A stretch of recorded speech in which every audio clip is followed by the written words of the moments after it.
To activate the time startup, press select and go to your program list.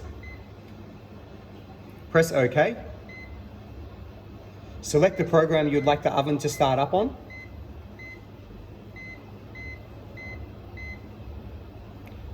Press select, go to the moon and the clock, and press OK.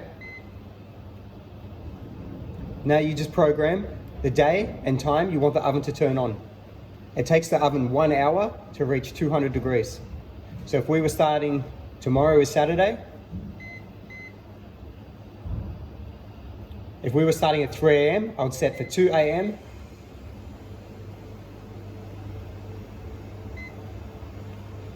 Press select to go to your menu bar, go to play, and press OK.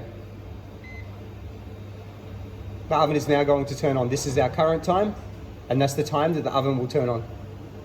To leave this, press select, go to the stop, and press OK. Go to the tick, and press OK.